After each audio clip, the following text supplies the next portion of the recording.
Hey guys, it's Dasher Zach back with a review of the MCHOSE M7. MCHOSE has been impressing me with their mice a lot lately, and word on the street is this is a Zowie U2 clone, but is it? Let's find out.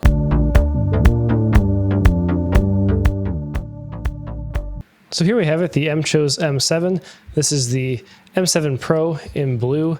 This can be had for, honestly, the low 40s, even upper 30s if you find the right sale on AliExpress. It's a great deal. As far as the versions go, the M7 Pro Ultra both go for a bigger battery. The Ultra gets a 3950 and 8K wireless included, the receiver being $12. Beside that, they're pretty much all the same. They're within 2 grams of each other, and honestly, pick whatever version you like. The Pro and Ultra get super cool colorways like blue and orange, so honestly, I'd go with one of those. So getting into the implementation of the mouse, much like many other Chinese clone-ish mice, this has the iron opticals. They're very light and spammable. They're a little bit heavier at the top of the click. There's a healthy amount of pre-travel, but it makes the click feel nice.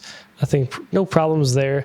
You can post-travel down to the bottom here and create grinding if you do so in game, but I'm not sure who's really doing so. Again, there is, as you can see here, some play left and right, some play up and down, so they're not the tightest. It's nothing I noticed in game, but it's not also the best build quality as far as that goes. The coating is not the bare plastic ping pong ball that I hate.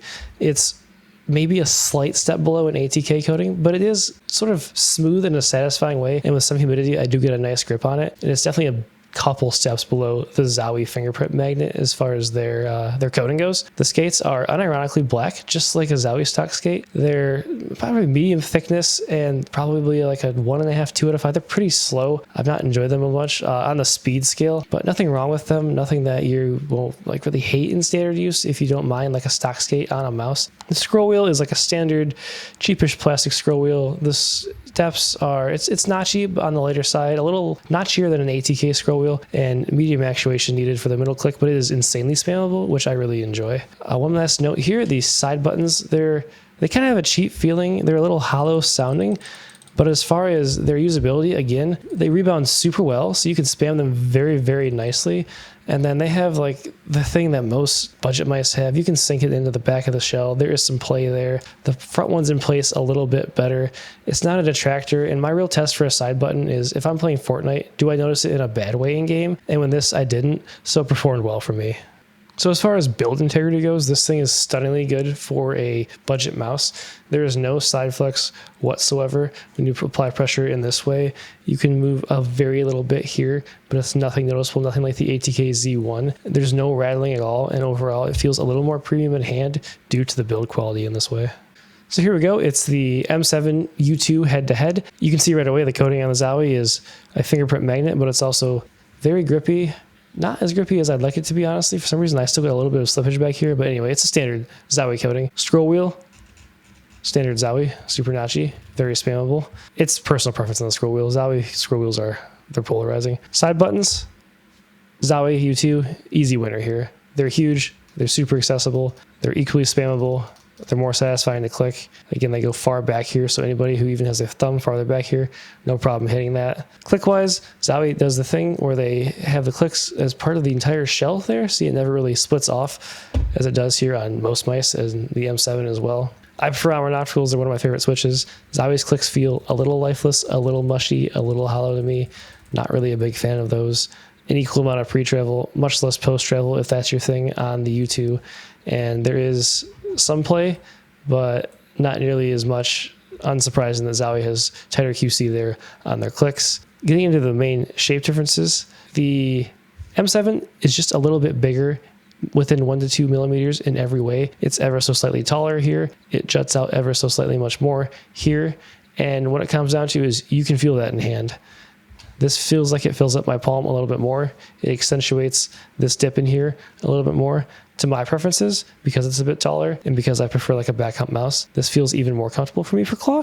But the Zowie U2 still a great shape for claw, especially if I throw grip tape on, but it is shockingly noticeably more narrow in hand.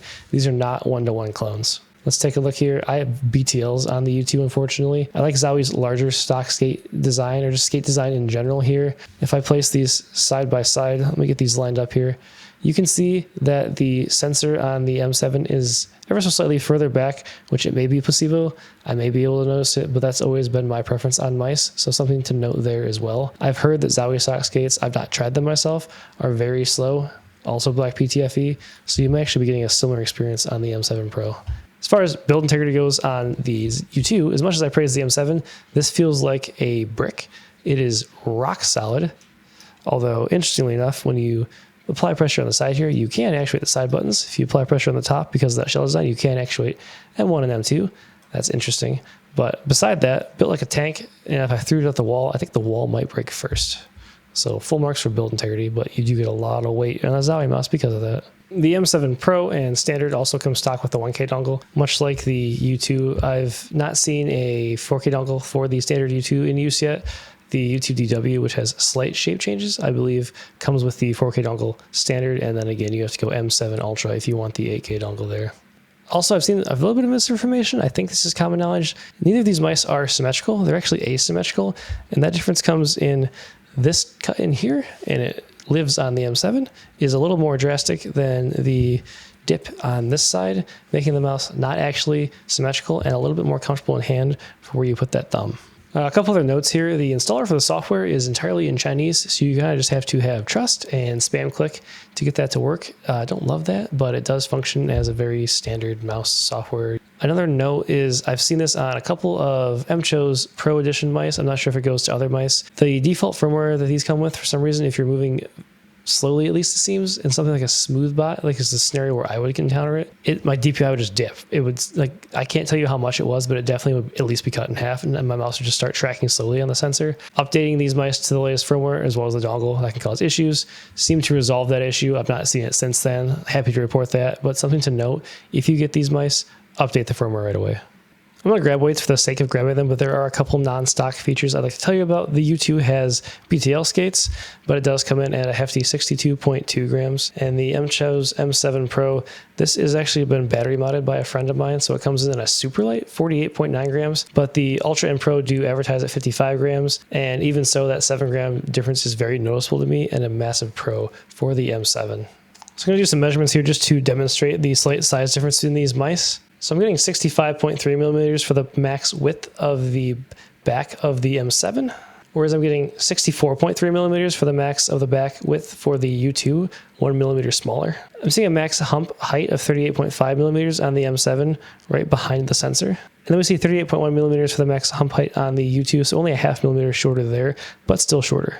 So the narrowest part of the bottom of the U2, we're seeing 53.7 millimeters there on the grip width. Surprisingly, the narrowest grip width I can find on the M7 Pro is 55.3 millimeters. That's actually 2 whole millimeters wider than the U2. I want to do one more quick comparison because this is another mouse that comes to mind whenever I touch the U2. This is the Helios II Pro S, which is basically a Zowie S2 clone. And I want to just hit the real quick shape difference highlights. So we have a wider flare out here on the back of the M7. We have more of a distinct taper coming to the middle here on the M7 versus the taper that we're seeing here on the Helios, again the S2 shape, and then that S2 shape flares out a little bit more in the front, whereas we're staying more narrow here on the M7 or U2 shape design. Another difference is this S2 Helios shape feels a little boxier in hand, but also very comfortable, very good for claw.